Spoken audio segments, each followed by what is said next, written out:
নাফরমানকে ধর, এর কবরে জাহান্নামের আগুন জ্বালাইয়া দাও। একটা না দুইটা না 70 থেকে 99টা সাপ কবরের মধ্যে জাহান্নামের আগুন। আল্লাহর অর্ডার হবে, ওরে কবরের মাটি এই গুনাহগারের দুই দিক থেকে জোরে জোরে চাপ দাও। এত জোরে চাপ দিবে পাঁজরের হাড় চুরমার হয়ে যাবে। কিয়ামতের ময়দানে মানুষগুলো দাঁড়াবে উলঙ্গ, সূর্যের গরমে মাথার মগজগুলো ভাতের মারের মতো ফুটতে থাকবে, জমিনটা হয়ে যাবে তামা। ওই কঠিন সময়ে কোনো আফসোস করার মতো বান্দা তোমার পাশে সান্ত্বনা দেওয়ার থাকবে না। মায়ার নবী বলতেছেন, সব নবীরা পর্যন্ত যাদের আমল নামায় কোনো গুনাহ নাই, তারাও হাসরের ময়দানে নাফসি নাফসি বলে কান্না করবেন। মূসা নবী কাঁদবেন আর বলবেন, আল্লাহ আমাকে বাঁচাও, উম্মতের খবর নাই। ঈসা নবী কাঁদবেন আর বলবেন, আল্লাহর আমারে বাঁচাও, উম্মতের খবর নাই। ইব্রাহিম নবী কাঁদবেন আর বলবেন, আল্লাহ আমারে বাঁচাও, উম্মতের কথা কারো অন্তরে থাকবে না। আম্মা জান আয়েশা রাদিয়াল্লাহু আনহা বলেন, ও নবী, ওই সময় আপনি রহমাতুল লিল আলামিন কি করবেন? মায়ার নবী বলেন, ওই সময় আমি মুহাম্মদ মাকামে মাহমুদের মধ্যে সিজদায় পড়ে কান্না করব আর বলবো, আল্লাহ আমাকে বাঁচানোর কথা একবারও আমি বলবো না, আমি বারবার আল্লাহকে বলবো, আল্লাহ আমার উম্মতের বাঁচাও, আমার উম্মতগুলোকে বাঁচাও। আবু বকর নামাজে দাঁড়ায় কান্দে আর বলে, নবী হাসরের ময়দানে যেদিন উলঙ্গ দাঁড়ায় যাব, আল্লাহ যদি ডেকে বলে, রে আবু বকর, আমি আল্লাহ কত নেয়ামত তোমাকে দান করেছিলাম, জান্নাতের টিকিট দিলাম 10 জনার সিরিয়াল 1-এ তোমার নাম রাখলাম। ও আবু বকর, নবীজির তোমার নবীর বিপদকালে তোমারে বন্ধু বানায় দিলাম, হিজরতের সাথী বানাইয়া এত নেয়ামত তোমারে দিলাম, আমার দরবারে সেই বিনিময় কি নিয়ে আসছো?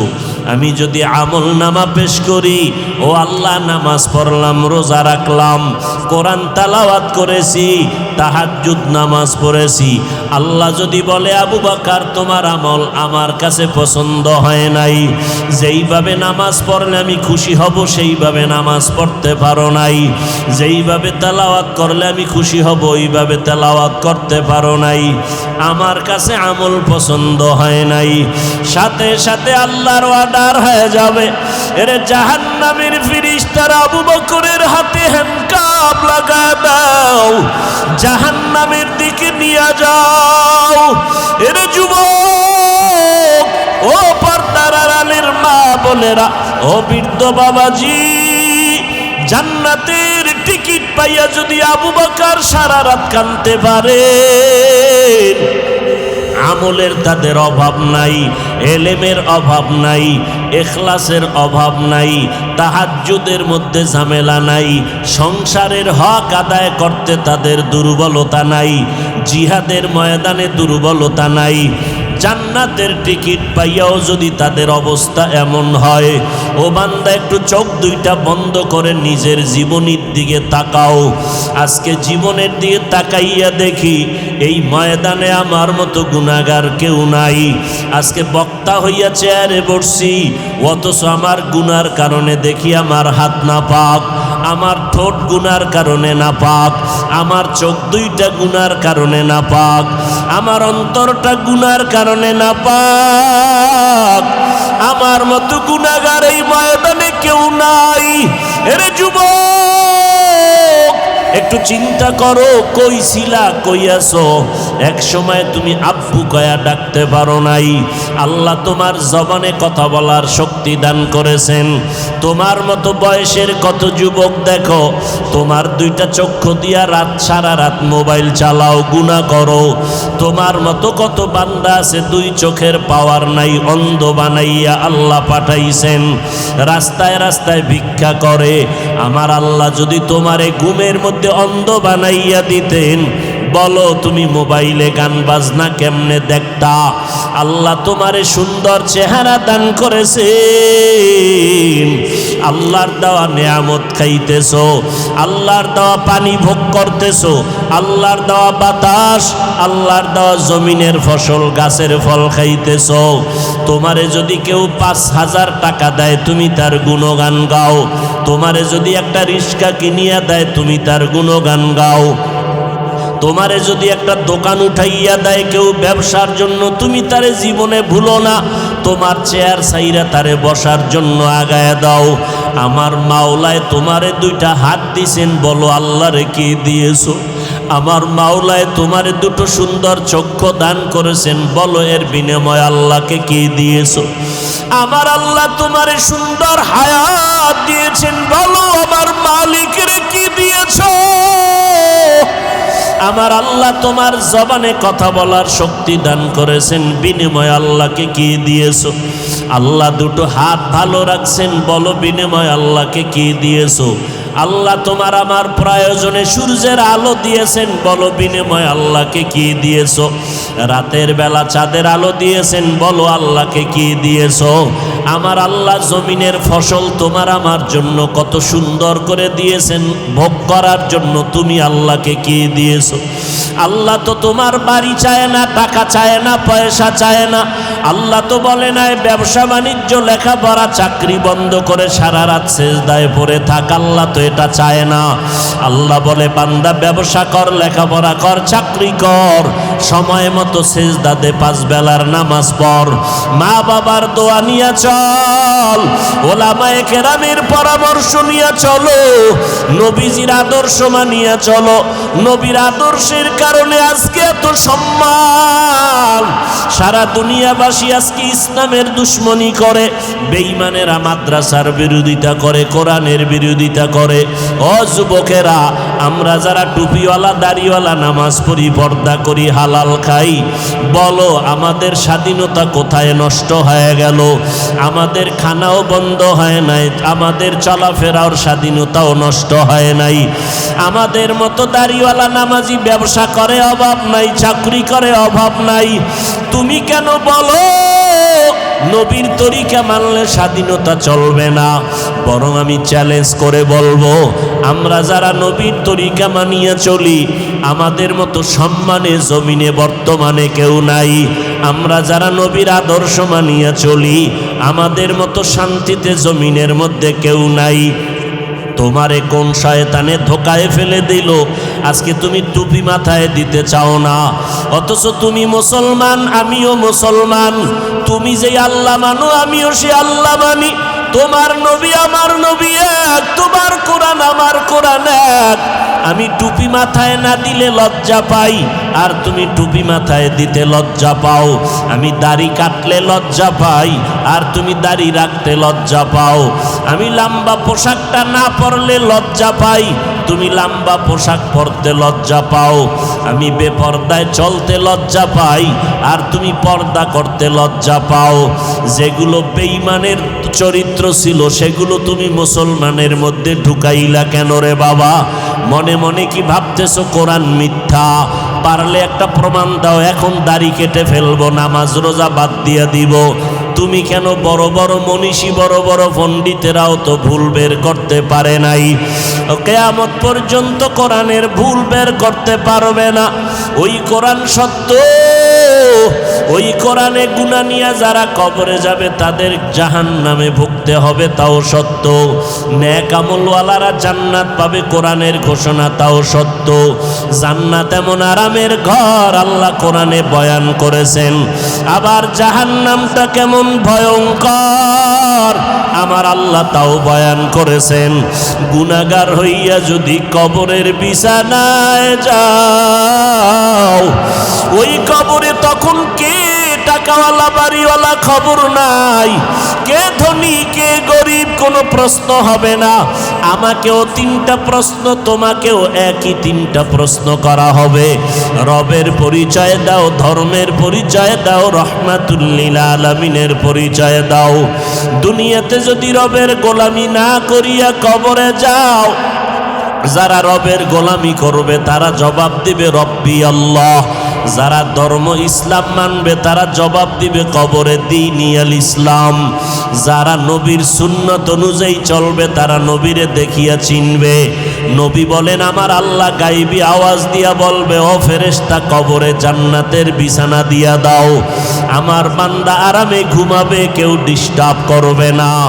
আর যারা গুনাহগার হইয়া কবরে যাবে এদেরকেও যখন প্রশ্ন করা হবে তারা জবাব দিতে পারবে না, শুধু আফসোস করে বলবে হা হা লা আদরি, আমি কিছুই জানি না, কিছুই জানি না।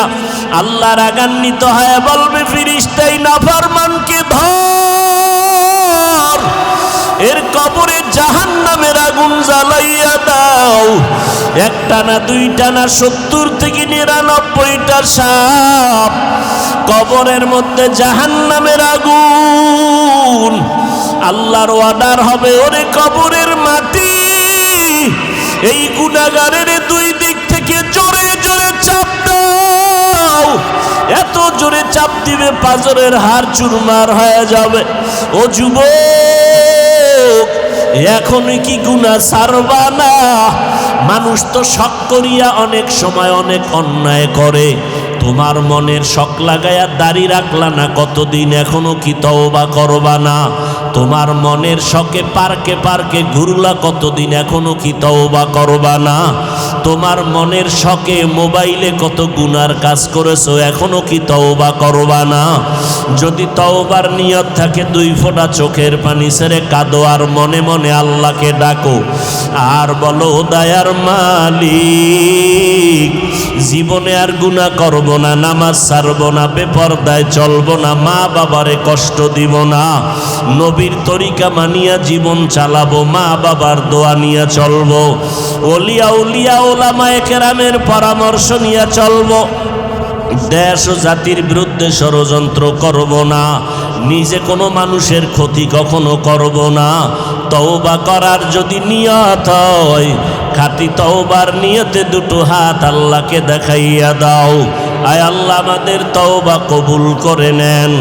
আয় আল্লাহ নবীর তরিকা মেনে চলার তৌফিক দান করেন, তওবার উপরে মজবুত হয়ে চলার তৌফিক দান করেন, আমিন।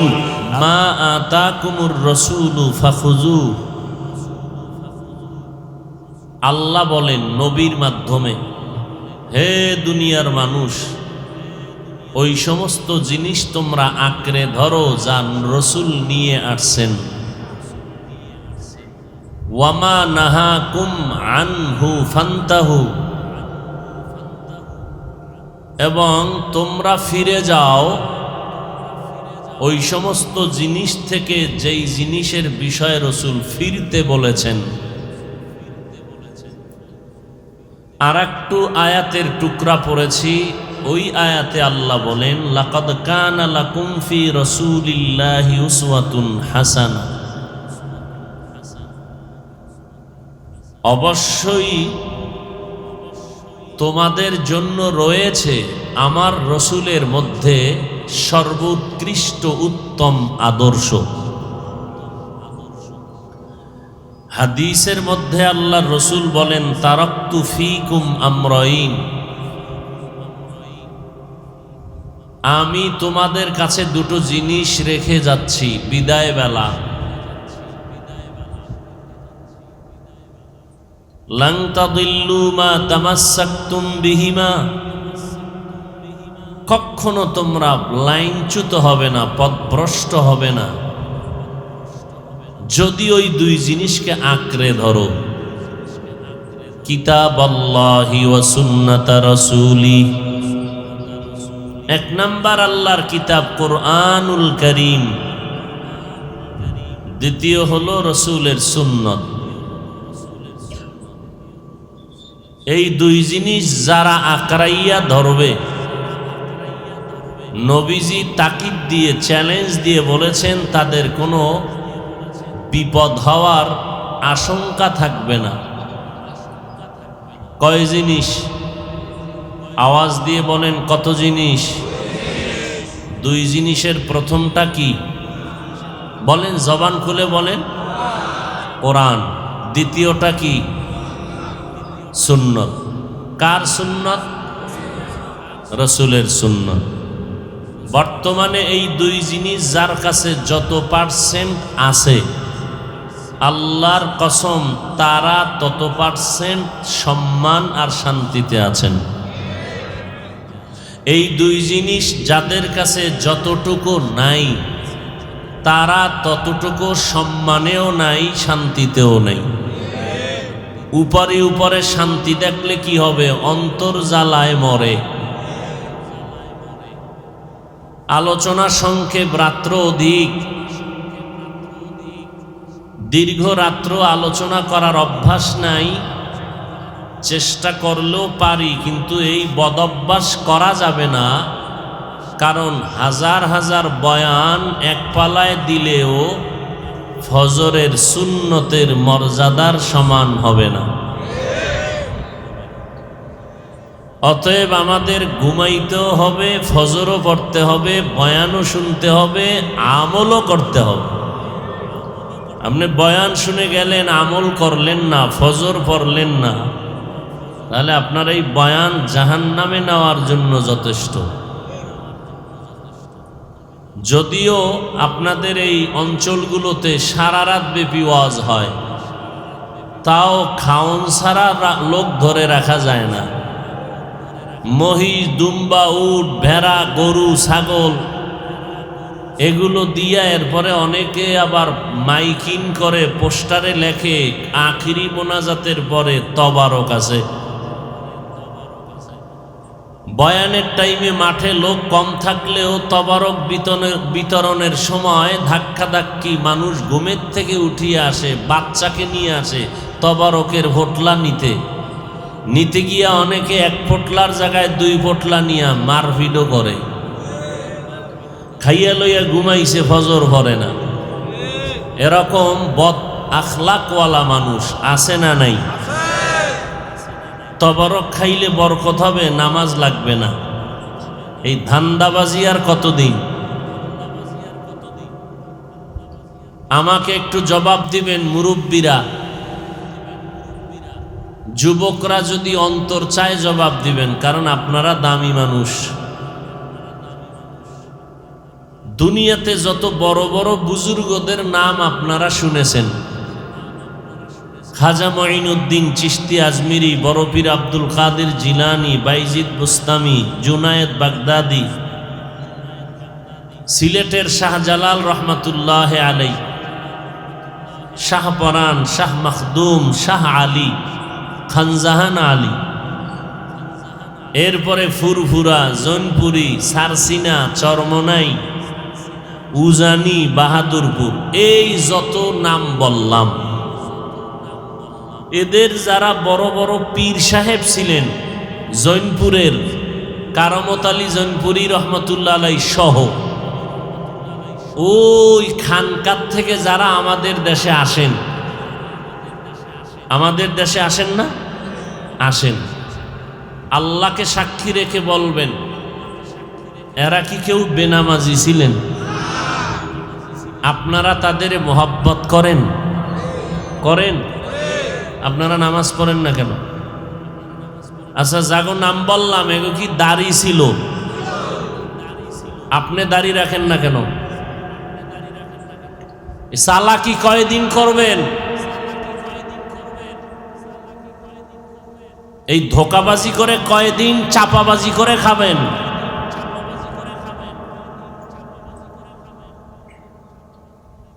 আপনি জৈনপুরের খুব মোহব্বত করেন, কিন্তু জৈনপুর হুজুরে নামাজের কথা কয় না, নামাজ পড়েন না, আপনি বেয়াদব। সারসিনার হুজুর, চরমনার হুজুর, বাহাদুরপুরের হুজুরেরা, যত আল্লাহ আলাদের নাম কইলাম, এরা রোজার কথা কয় না।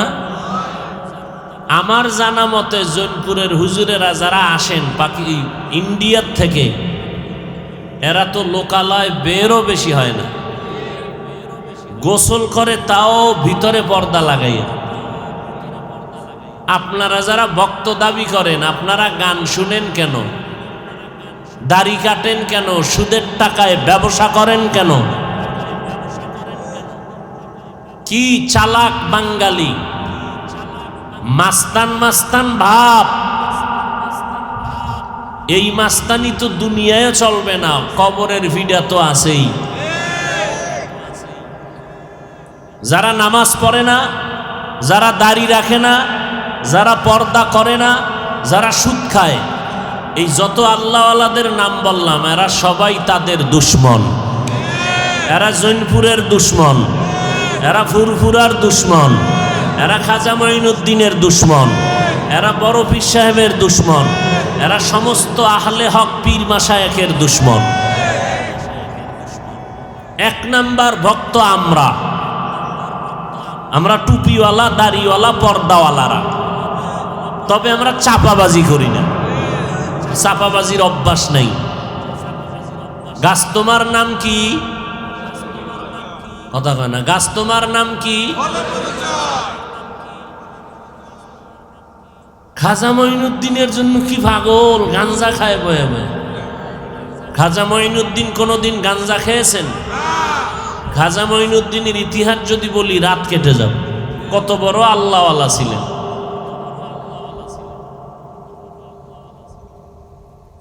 খুব কষ্ট লাগতেছে না যে এই ওয়াজ হুনার জন্য নিয়ে আমরা আইছি, এডি আসল ওয়াজ।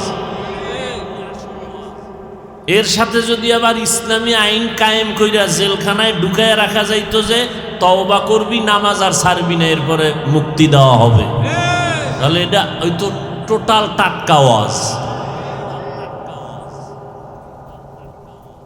কোরবানি দিছে বিশাল বড় গরু,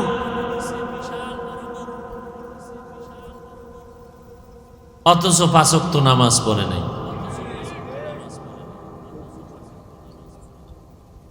পয়গম্বর বলেন, বাইনাল আবদি ওয়া বাইনাল কুফরি তারকুস সালাহ। কাফের আর মুমিনের মধ্যে ব্যবধান হলো নামাজ। বেঈমানেরা নামাজ পড়ে না, মুমিনেরা নামাজ ছাড়ে না।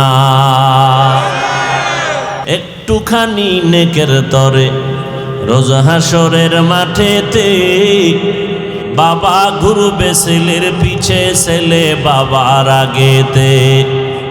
আহাতে মন কঠিন দিনেতে নামাজ তোমায় ভুলবে না। ঠিক মতো পড়িলে নামাজ জান্নাত তোমার ঠিকানা। ঘুমের চেয়ে নামাজ ভালো আর তুমি ঘুমাইও না। ঠিক মতো পড়িলে নামাজ জান্নাত তোমার ঠিকানা। কি বুঝলেন? আমি জৈনপুরি, ফুরফুরা, সারসিনা এইরকম যত পীর মাশায়েখ এদের বিরুদ্ধে কথা বলছি না।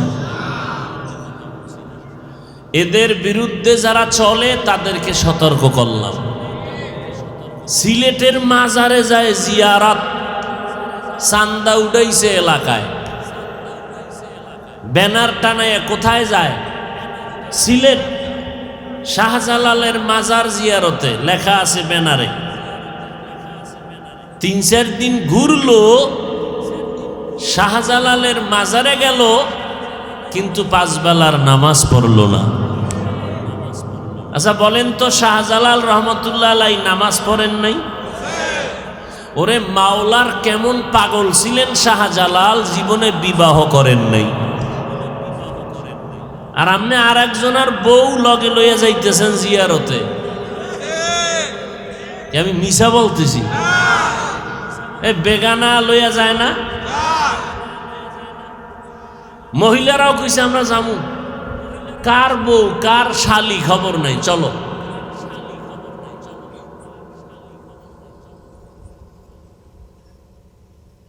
খাটিয়া পীর মাশায়েখের দরবারে যদি এই সমস্ত উল্টাপাল্টা চলে, তো খাঁটি দরবার পাবো কই? সিনেমা হলে ঢুকলে ওয়াজ মাহফিল শোনা যায় না? কথা বলেন না কেন? সেখানে গান, বেপর্দা, কথা ঠিক? তো পিসাবগ দরবারে যদি এগুলি চলে, তো সিনেমা হলে আর পিসাবের দরবারে ব্যবধান কি? অতএব আপনাদের এই যে আশরাফ আলী মৌলবী রহমতুল্লাহ আলাই বড় বুজুর্গ মানুষ ছিলেন, এর রেখে যাওয়া মোহাব্বত যদি ধরে রাখতে চান তাহলে সহি তরিকে একটা মাদ্রাসা করেন। ইনশাল্লাহ আমি ওয়াদা দিয়ে গেলাম, আল্লাহ সুস্থ রাখলে প্রত্যেক বছর আসব। আমি বলছি সাব্বিরকে আগামীতে 2 দিন দিবি,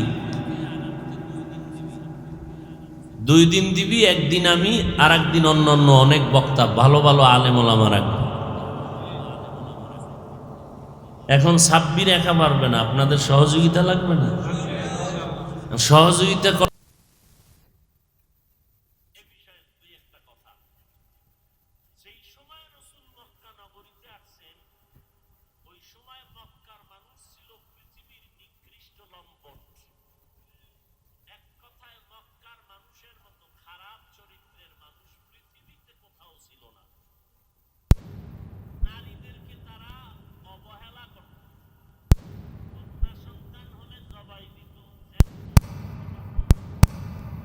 নারীদেরকে পছন্দই করত না, আবার অবাধে রাস্তাঘাটে চলতো, বিয়া শাদী নাই, যখন যাক যেখানে সেখানে মনে চায় যৌবনের আদান প্রদান করত।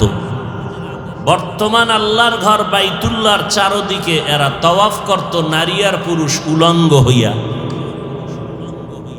ওরা কোরবানি দিত, পশুর রক্ত এগুলো বাইতুল্লাহর দেওয়ালে এভাবে মুছত, মনে করত কামিয়াব হয়ে গেছে। ঠিক সেই সময় আমার রসুল পৃথিবীতে আসলেন আব্দুল্লাহর ঔরসে মা আমেনার গর্ভ থেকে মক্কা নগরীতে। নবী আসা মাত্রই পরিবর্তন শুরু, 1000 বছরের প্রজ্বলিত আগুন নিভে গেল। আম্মাজান আমেনা বলতেছেন, মোহাম্মদ যখন দুনিয়াতে আসছে নার কাটা অবস্থায়, খতনাকৃত অবস্থায়, আমি আমেনা টের পাই নাই, কোনো রক্ত যায় নাই, কোনো ব্যথা অনুভব করি নাই। নবী আসছেন সেজদার হালাতে, এসে আল্লাহর শুকর আদায় করছেন। নবী জীবনে উলঙ্গ হন নাই। আমার নবীকে দিয়া আল্লাহ কিয়ামত পর্যন্ত পুরা দুনিয়াটাকে সাজাবেন ইসলামের লাইনে, এজন্য নবীকে ছোট থেকেই তৈরি করে নিছেন। আসার আগে বাবারে নিয়ে গেলেন, অল্প বয়সে মা হারাইলেন, 8 বছরে দাদা নাই। এর কিছুদিন পরে আবার চাচা আবু তালিব, সেও নেই। নবী নিঃস্ব, আপন যারা এখন আছে সব জানের দুশ্মন, পেলেই হত্যা করবে। কিন্তু রসুলের উত্তম আদর্শ দিয়ে খুবই অল্প টাইমে টোটাল পৃথিবীটাকে নাড়া দিয়ে ফেললেন। মক্কা নগরী এখন উজ্জ্বল নগরীতে পরিণত হলো। রসুলের আদর্শ এত উত্তম, নবী কাউকে গালি দেন না, নবী কারো বিরোধিতা করেন না, নবী কারো গালির জবাবও দেন না। একজনে গালি দিতেছে, নবী হাসতেছেন, পাশে ওমর বসা, মেজাজ গরম, নবী একটু ইশারা দিল, রে ভর্তা করে ফেলুন। নবী ইশারা দেন না, নবী বলেন গালি দেওয়ার তার অধিকার আছে, দিয়া যাক। পার্শ্বে আবু বকর আর কত ধৈর্য ধারণ করবেন, দাঁড়ায় গেলেন, জবাব দিতেছেন। নবীর চেহারাটা আগে ছিল উজ্জ্বল, এখন মলিন হয়ে গেল। ইহুদি গালি দিয়া ইচ্ছা রকম চলে গেছে। আবু বকর বলে, নবী আমি দাঁড়ানোর পর আপনার চেহারা মলিন করলেন কেন? নবী বলেন, যতক্ষণ চুপ ছিলাম তুমিও চুপ ছিলা, রহমতের ফেরেশতা আমাদের পক্ষ হয়ে জবাব দিতেছিল। যখনই বিচারটা হাতে নিছো ফেরেশতা চলে গেছে, আমি মুহাম্মদ বড় কষ্ট পেয়েছি। নবী জীবনে গালি দেন নাই, গালির জবাবও দেন নাই। 63 বছর হায়াতে রসুল একটা মিথ্যা কথা বলেন নাই। আল্লাহ নবীকে এমন আদর্শের করে বানাইলেন, নবীর আদর্শ পাইয়েই 10 বছরের বালক হযরত আলী, নবীর এক পর্যায়ে জামাতা, 10 বছর বয়সে রসুলের হাতে কালেমা পড়ছেন। কে? হযরত আলী। সে আলী রসুলের কলিজার টুকরাকে বিবাহ করলেন। কাকে? ফাতেমা রাদিয়াল্লাহু আনহাকে। এবং দোয়া করে দিলেন, আনা দারুল হিকমা ওয়া আলিয়ুন বাবুহা। আমি মুহাম্মদ দোয়া করে দিলাম, আমি হলাম হিকমতের ঘর, আর এই হিকমতের ঘরের দরওয়াজা বানায় দিলাম হযরত আলীকে। এক ইহুদি, একজন ইহুদি একবার ওমরে ফারুকের কাছে এসে জিজ্ঞাসা করে, তোমাদের মুহাম্মদের আদর্শটা কেমন? শুনি নাকি খুব ভালো আদর্শের। ওমর বলে, আমি তো 27 বছরের সময় কালেমা পড়ছি, তখন 39 জন মুসলমান মুহাম্মদের হাতে, আমি 40 নাম্বার, আমি ভালো কইতে পারুম না। তো কে বলতে পারবে? আলীর কাছে যাও। হযরত আলী 10 বছরেই কালেমা পড়ছে। হযরত আলীর সামনে রওনা হয়ে গেলেন। না, ওমর বললেন ওসমানের কাছে যাও। ইহুদি বলেন, ওসমানের সামনে দাঁড়াইলাম। সেখান থেকে বলা হলো, সব থেকে বেশি নবীর আদর্শের গুণগান বলতে পারবে হযরত বেলাল। বেলালের কাছে যাও। নবীজির সাথে উঠা বসা বেলালের মোহাব্বত বেশি, বেলাল বলতে পারবে। বেলালের কাছে যখন চলে যায়, বেলাল বলে হযরত আলীর কাছে যাও। আলীর কাছে যাওয়ার পর নবীর আদর্শের বয়ান শুনতেছে। ও ইহুদি ভাই, বলো, দুনিয়াতে যাহা কিছু আছে এগুলো তোমার কাছে কেমন মনে হয়? বলে, অনেক সুন্দর। বলে, আমার নবীর গুণগান আমি কি করব? সারা আসমান জমিন গ্রহ নক্ষত্র সব যদি এক পালায় দেওয়া হয়, আমার রসুলের আদর্শের সমতুল্য হবে না। ইমামুল আউয়ালিন আল আখিরিন বাহরে সাদকা রাহমাতাল লিল আলামিন সাইয়্যিদুল কাউনাইন খাতমুল মুরসালিন আখিরা আমদ বুদে ফখরুল আউয়ালিন। পয়গম্বরের আদর্শ গ্রহণ করলেন আবু বকর। নবীর আদর্শ গ্রহণ করার কারণে মক্কার মানুষ এখন ভালো মানুষে পরিণত হয়ে গেল। যেই মক্কার মানুষ ছিল জমিনের মধ্যে নিকৃষ্ট, এখন তারা হয়ে গেল ইতিহাসের পৃষ্ঠায় শ্রেষ্ঠ। কেমন উৎকৃষ্ট আর শ্রেষ্ঠ হলো? আল্লাহ তাআলা 10 জনার নামে নবীর হাতে চিঠি দিয়ে দিলেন, ও জিবরাইল যাও, আমি নবীর 10 জন সাহাবার নামে জান্নাতের টিকিট ওকে করে ফেললাম। কয়জনার নামে? 10 জন সাহাবার নামে জান্নাতের টিকিট এসে গেল দুনিয়াতে জিন্দা হালাতে। আপনাদের ঘটনা জানা থাকলে বলবেন, প্রথম সিরিয়ালে কার নাম? বলেন। দ্বিতীয় সিরিয়ালে কার নাম? তৃতীয় সিরিয়ালে কার নাম? চতুর্থ সিরিয়ালে কার নাম? রাদিয়াল্লাহু আনহুম আজমাইন। এই এক একজনের ইতিহাস আজ দুনিয়াতে বিরল হয়ে আছে। আবু বকরের ইতিহাস, ওমরের ইতিহাস। জান্নাতের টিকিট পেয়েছেন আবু বকর, জান্নাতের টিকিট পেয়েছেন ওমর। আপনারাও পেয়েছেন নাকি? পান নাই? ঘুমের ভিতরেও না, কোনো হিসাবেও দেয় নাই। জান্নাতের টিকিট না পাইয়া এত বাহাদুরি, পাইলে কি করতেন? নামাজ নাই, রোজা নাই, সুদের টাকায় ব্যবসা করে। সুদের টাকায় যারা ব্যবসা বাণিজ্য করবে তাদের নামাজ কবুল হবে না, রোজা কবুল হবে না, তেলাওয়াত কবুল হবে না, দান সদকা কবুল হবে না। আল্লাহ বলেন আমি দুই দল মানুষের সাথে যুদ্ধ করার জন্য রেডি। কয় দল?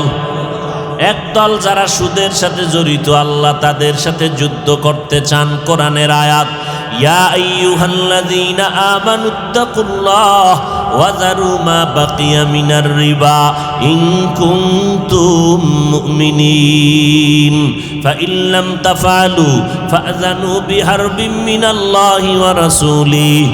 আল্লাহকে ভয় করো হে মুমিন, সুদের থেকে নিজেকে বাঁচাও যদি খাঁটি মুমিন হতে চাও। গাদ্দারি করে যদি এরপরও এই গুনাহে লিপ্ত হও, রেডি হও, আমি আল্লাহ আমার রসুল রেডি তোমার সাথে যুদ্ধ করার জন্য। কারণ যেই পুরুষেরা সুদের সাথে জড়িত, 24টা ঘন্টার সেকেন্ডে সেকেন্ডে তারা মায়ের সাথে জিনা করার গুনাহে লিপ্ত। যেই মা বোনেরা সুদের সাথে জড়িত, ওই মায়েরা জন্মদাতা বাবার সাথে জিনার গুনাহে লিপ্ত হবে। এদের জীবনভর তওবা না করলে কোনো মোনাজাত কবুল হবে না।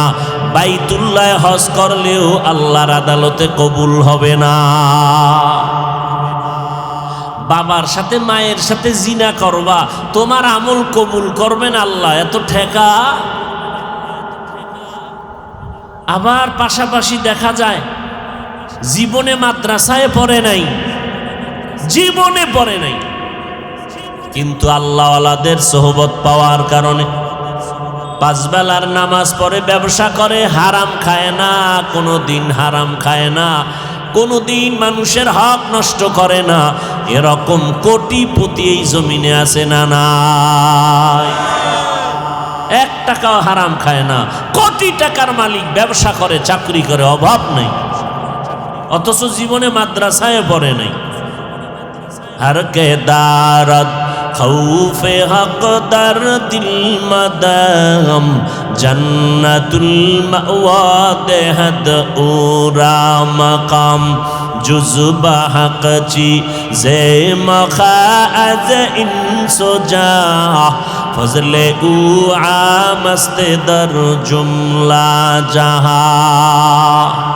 দুই দলের সাথে আল্লাহ যুদ্ধ করার ঘোষণা করেছেন।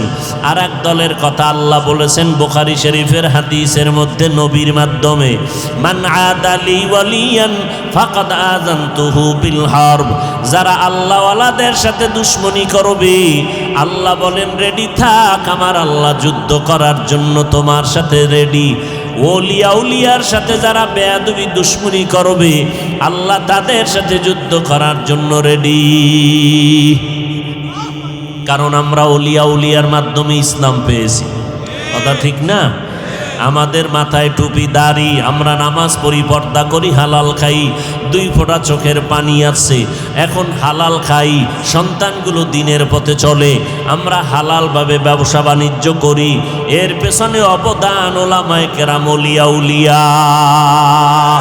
সোহবতে সালেহ তোরা সালেহ কুনাত, সোহবতে তালে তোরা তালে কুনাত জামানা, সোহবতে বা আউলিয়া পে তেরা সদ সালা তাআত বেরিয়া। এরে নবীর উম্মতের দল, জান্নাতের টিকিট পাইয়া আবু বকর জীবনভর কান্না কান্না কান্না। ওমরের মতো বান্দা জান্নাতের টিকিট পাওয়ার পরও জীবনভর কান্না করে কাটাইলেন। কবরে আমার কি উপায় হবে, হাসরের ময়দানে আমি আল্লাহর আদালতে কেমনে দাঁড়াবো। আপনাদেরকে যদি এখন থানার ওসি সাহেব ফোন দিয়া কয় তুমি কালকে 10টার সময় থানায় হাজির হও, তোমার বিরুদ্ধে রিপোর্ট আছে, আজকে রাতের ঘুম নষ্ট হয়ে যাবে। কথা ঠিক নেই? আর আমার মাওলার দরবারে হাজিরা দেওয়ার জন্য যদি কেউ চিন্তায় পড়ে যায়, আমার মাওলার আদালত বড় কঠিন। আবু বকর নামাজে দাঁড়াইয়া কান্না করতেছেন। আল্লাহর নবী বলেন, আবু বকর নামাজে দাঁড়ায় কানলেন কেন? বলে আল্লাহর আদালতে দাঁড়াবার ভয় আমি কান্না করেছি। কিয়ামতের ময়দানে মানুষগুলো দাঁড়াবে উলঙ্গ, সূর্যের গরমে মাথার মগজগুলো ভাতের মারের মতো ফুটতে থাকবে, জমিনটা হয়ে যাবে তামা। ওই কঠিন সময়ে কোনো আফসোস করার মতো বান্দা তোমার পাশে সান্ত্বনা দেওয়ার থাকবে না। মায়ার নবী বলতেছেন, সব নবীরা পর্যন্ত যাদের আমল নামায় কোনো গুনাহ নাই, তারাও হাসরের ময়দানে নাফসি নাফসি বলে কান্না করবেন। মূসা নবী কাঁদবেন আর বলবেন, আল্লাহ আমাকে বাঁচাও, উম্মতের খবর নাই। ঈসা নবী কাঁদবেন আর বলবেন, আল্লাহর আমারে বাঁচাও, উম্মতের খবর নাই। ইব্রাহিম নবী কাঁদবেন আর বলবেন, আল্লাহ আমারে বাঁচাও, উম্মতের কথা কারো অন্তরে থাকবে না। আম্মা জান আয়েশা রাদিয়াল্লাহু আনহা বলেন, ও নবী, ওই সময় আপনি রহমাতুল লিল আলামিন কি করবেন? মায়ার নবী বলেন, ওই সময় আমি মুহাম্মদ মাকামে মাহমুদের মধ্যে সিজদায় পড়ে কান্না করব আর বলবো, আল্লাহ আমাকে বাঁচানোর কথা একবারও আমি বলবো না, আমি বারবার আল্লাহকে বলবো, আল্লাহ আমার উম্মতের বাঁচাও, আমার উম্মতগুলোকে বাঁচাও।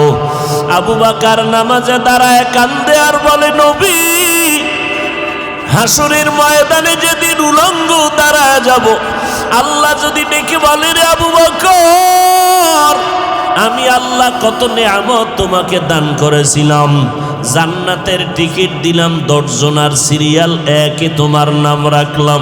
ও আবু বকর, নবীজির তোমার নবীর বিপদকালে তোমারে বন্ধু বানায় দিলাম, হিজরতের সাথী বানাইয়া এত নেয়ামত তোমারে দিলাম, আমার দরবারে সেই বিনিময় কি নিয়ে আসছো? আমি যদি আমল নামা পেশ করি, ও আল্লাহ নামাজ পড়লাম, রোজা রাখলাম, কোরআন তালাওয়াত করেছি, তাহাজ্জুদ নামাজ পড়েছি, আল্লাহ যদি বলে, আবু বকর তোমার আমল আমার কাছে পছন্দ হয় নাই, যেইভাবে নামাজ পড়লে আমি খুশি হব সেইভাবে নামাজ পড়তে পারো নাই, যেইভাবে তেলাওয়াত করলে আমি খুশি হব ওইভাবে তেলাওয়াত করতে পারো নাই, আমার কাছে আমল পছন্দ হয় নাই, সাথে সাথে আল্লাহর অর্ডার হয়ে যাবে, এর জাহান্নামের ফেরেশতারা আবু বকরের হাতে হ্যান্ডকাপ লাগা দাও, জাহান্নামের দিকে নিয়ে যাও। এর যুবক, ও পর্দার আড়ালের মা বোনেরা, ও বৃদ্ধ বাবাজি, জান্নাতের টিকিট পাইয়া যদি আবু বকর সারা রাত কাঁদতে পারে, আমলের তাদের অভাব নাই, এলেমের অভাব নাই, ইখলাসের অভাব নাই, তাহাজ্জুদের মধ্যে ঝামেলা নাই, সংসারের হক আদায় করতে তাদের দুর্বলতা নাই, জিহাদের ময়দানে দুর্বলতা নাই, জান্নাতের টিকিট পাইয়াও যদি তাদের অবস্থা এমন হয়, ও বান্দা একটু চোখ দুইটা বন্ধ করে নিজের জীবনের দিকে তাকাও। আজকে জীবনের দিকে তাকাইয়া দেখি এই ময়দানে আমার মতো গুনাহগার কেউ নাই। আজকে বক্তা হইয়া চেয়ারে বসছি, অথচ আমার গুনার কারণে দেখি আমার হাত না পাক, আমার ঠোঁট গুনার কারণে না পাক, আমার চোখ দুইটা গুনার কারণে না পাক, আমার অন্তরটা গুনার কারণে না পাক। আমার মতো গুনাহগার এই ময়দানে কেউ নাই। এর যুবক, একটু চিন্তা করো, কই ছিলা, কই আছো? এক সময় তুমি আব্বু কয়া ডাকতে পারো নাই। আল্লাহ তোমার জবানে কথা বলার শক্তি দান করেছেন। তোমার মতো বয়সের কত যুবক দেখো, তোমার দুইটা চক্ষু দিয়া রাত সারা রাত মোবাইল চালাও, গুনাহ করো। তোমার মতো কত বান্দা আছে দুই চোখের পাওয়ার নাই, অন্ধ বানাইয়া আল্লাহ পাঠাইছেন, রাস্তায় রাস্তায় ভিক্ষা করে। আমার আল্লাহ যদি তোমারে ঘুমের মধ্যে অন্ধ বানাইয়া দিতেন, বলো তুমি মোবাইলে গান বাজনা কেমনে দেখতা? আল্লাহ তোমারে সুন্দর চেহারা দান করেছেন, আল্লাহর দেওয়া নেয়ামত খাইতেছো, আল্লাহর দেওয়া পানি ভোগ করতেছো, আল্লাহর দেওয়া বাতাস, আল্লাহর দেওয়া জমিনের ফসল গাছের ফল খাইতেছো। তোমারে যদি কেউ 5,000 টাকা দেয়, তুমি তার গুণগান গাও। তোমারে যদি একটা রিক্সা কিনিয়া দেয়, তুমি তার গুণগান গাও। তোমারে যদি একটা দোকান উঠাইয়া দেয় কেউ ব্যবসার জন্য, তুমি তারে জীবনে ভুলো না, তোমার চেয়ার সাইরা তারে বসার জন্য আগায় দাও। আমার মাওলায় তোমারে দুইটা হাত দিছেন, বলো আল্লাহরে কি দিয়েছো? আমার মাওলায় তোমারে দুটো সুন্দর চক্ষু দান করেছেন, বলো এর বিনিময়ে আল্লাহকে কি দিয়েছো? আমার আল্লাহ তোমারে সুন্দর হায়াত দিয়েছেন, বলো আমার মালিকের কি দিয়েছো? আমার আল্লাহ তোমার জবানে কথা বলার শক্তি দান করেছেন, বিনিময়ে আল্লাহকে কি দিয়েছো? আল্লাহ দুটো হাত ভালো রাখছেন, বলো বিনিময়ে আল্লাহকে কি দিয়েছো? আল্লাহ তোমার আমার প্রয়োজনে সূর্যের আলো দিয়েছেন, বলো বিনিময়ে আল্লাহকে কি দিয়েছো? রাতের বেলা চাঁদের আলো দিয়েছেন, বলো আল্লাহকে কি দিয়েছো? আমার আল্লাহ জমিনের ফসল তোমার আমার জন্য কত সুন্দর করে দিয়েছেন, ভোগ করার জন্য তুমি আল্লাহকে কি দিয়েছো? আল্লাহ তো তোমার বাড়ি চায় না, টাকা চায় না, পয়সা চায় না। আল্লাহ তো বলে নাই ব্যবসা বাণিজ্য লেখাপড়া চাকরি বন্ধ করে সারা রাত সেজদায় পড়ে থাক, আল্লাহ তো এটা চায় না। আল্লাহ বলে বান্দা ব্যবসা কর, লেখাপড়া কর, চাকরি কর, সময় মতো সেজদা দে, 5 বেলার নামাজ পড়, মা বাবার দোয়া নিয়ে চল, ওলামায়ে কেরামের পরামর্শ নিয়ে চলো, নবীজির আদর্শ মানিয়ে চলো। নবীর আদর্শের কারণে আজকে এত সম্মান। সারা দুনিয়াবাসী আজকে ইসলামের দুশ্মনী করে, বেঈমানেরা মাদ্রাসার বিরোধিতা করে, কোরআনের বিরোধিতা করে। ও যুবকেরা, আমরা যারা টুপিওয়ালা দাড়িওয়ালা নামাজ পড়ি, পর্দা করি, হালাল খাই, বলো আমাদের স্বাধীনতা কোথায় নষ্ট হয়ে গেল? আমাদের খানাও বন্ধ হয় নাই, আমাদের চলাফেরার স্বাধীনতাও নষ্ট হয় নাই। আমাদের মতো দাড়িওয়ালা নামাজি ব্যবসা করে, অভাব নাই, চাকরি করে, অভাব নাই। তুমি কেন বলো নবীর তরিকা মানলে স্বাধীনতা চলবে না? বরং আমি চ্যালেঞ্জ করে বলবো, আমরা যারা নবীর তরিকা মানিয়ে চলি, আমাদের মতো সম্মানে জমিনে বর্তমানে কেউ নাই। আমরা যারা নবীর আদর্শ মানিয়ে চলি, আমাদের মতো শান্তিতে জমিনের মধ্যে কেউ নাই। তোমারে কোন শয়তানে ধোকায় ফেলে দিল, আজকে তুমি টুপি মাথায় দিতে চাও না, অথচ তুমি মুসলমান, আমিও মুসলমান। তুমি যে আল্লাহ মানো, আমিও সে আল্লাহ মানি। তোমার নবী আমার নবী এক, তোমার কোরআন আমার কোরআন এক। আমি টুপি মাথায় না দিলে লজ্জা পাই, আর তুমি টুপি মাথায় দিতে লজ্জা পাও। আমি দাড়ি কাটলে লজ্জা পাই, আর তুমি দাড়ি রাখতে লজ্জা পাও। আমি লম্বা পোশাকটা না পরলে লজ্জা পাই, তুমি লম্বা পোশাক পরতে লজ্জা পাও। আমি বেপর্দায় চলতে লজ্জা পাই, আর তুমি পর্দা করতে লজ্জা পাও। যেগুলো বেঈমানের চরিত্র ছিল, সেগুলো তুমি মুসলমানের মধ্যে ঢুকাইলা কেন রে বাবা? মনে মনে কি ভাবতেছো কোরআন মিথ্যা? পারলে একটা প্রমাণ দাও, এখন দাড়ি কেটে ফেলবো, নামাজ রোজা বাদ দিয়া দিব। তুমি কেন? বড় বড় মনীষী, বড় বড় পণ্ডিতেরাও তো ভুল বের করতে পারে নাই। কিয়ামত পর্যন্ত কোরআনের ভুল বের করতে পারবে না। ওই কোরআন সত্য, ওই কোরআনে গুনাহ নিয়ে যারা কবরে যাবে তাদের জাহান্নামে ভুগতে হবে, তাও সত্য। নেক আমলওয়ালারা জান্নাত পাবে, কোরআনের ঘোষণা, তাও সত্য। জান্নাত এমন আরামের ঘর, আল্লাহ কোরআনে বয়ান করেছেন।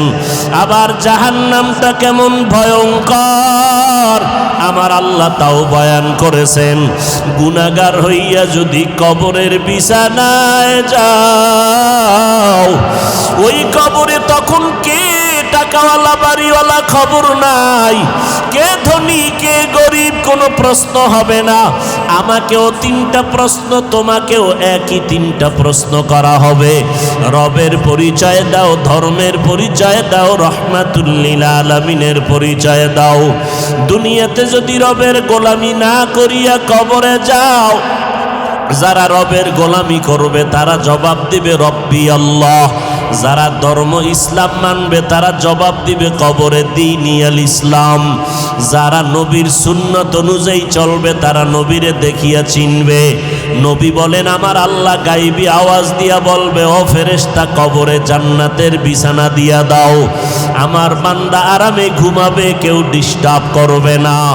আর যারা গুনাহগার হইয়া কবরে যাবে এদেরকেও যখন প্রশ্ন করা হবে তারা জবাব দিতে পারবে না, শুধু আফসোস করে বলবে হা হা লা আদরি, আমি কিছুই জানি না, কিছুই জানি না। আল্লাহ রাগান্বিত হয়ে বলবে ফেরেশতাই নাফরমানকে ধর, এর কবরে জাহান্নামের আগুন জ্বালাইয়া দাও। 1টা না 2টা না 70 থেকে 99টা সাপ কবরের মধ্যে জাহান্নামের আগুন। আল্লাহর অর্ডার হবে, ওরে কবরের মাটি, এই গুনাহগারের 2 দিক থেকে জোরে জোরে চাপ দাও। এত জোরে চাপ দিবে পাজরের হাড় চুরমার হয়ে যাবে। ও যুবক, এখনই কি গুনাহ ছাড়বা না? মানুষ তো শখ করিয়া অনেক সময় অনেক অন্যায় করে। তোমার মনের শখ লাগাইয়া দাড়ি রাখলা না কতদিন, এখনো কি তওবা করবা না? তোমার মনের শখে পার্কে পার্কে ঘুরলা কতদিন, এখনো কি তওবা করবা না? তোমার মনের শখে মোবাইলে কত গুনার কাজ করেছো, এখনো কি তওবা করবা না? যদি তওবার নিয়ত থাকে 2 ফোঁটা চোখের পানি ছেড়ে কাঁদো আর মনে মনে আল্লাহকে ডাকো আর বলো, দয়ার মালিক, জীবনে আর গুনাহ করব না, নামাজ ছাড়ব না, বেপরদায় চলব না, মা বাবারে কষ্ট দিব না, নবীর তরিকা মানিয়া জীবন চালাবো, মা বাবার দোয়া নিয়ে চলবো, ওলিয়া উলিয়া ওলামায়ে কেরামের পরামর্শ নিয়ে চলবো, দেশ ও জাতির বিরুদ্ধে ষড়যন্ত্র করব না, নিজে কোনো মানুষের ক্ষতি কখনো করব না। তওবা করার যদি নিয়ত হয়, খাঁটি তওবার নিয়তে 2টো হাত আল্লাহকে দেখাইয়া দাও। আয় আল্লাহ আমাদের তওবা কবুল করে নেন। আয় আল্লাহ নবীর তরিকা মেনে চলার তৌফিক দান করেন, তওবার উপরে মজবুত হয়ে চলার তৌফিক দান করেন, আমিন।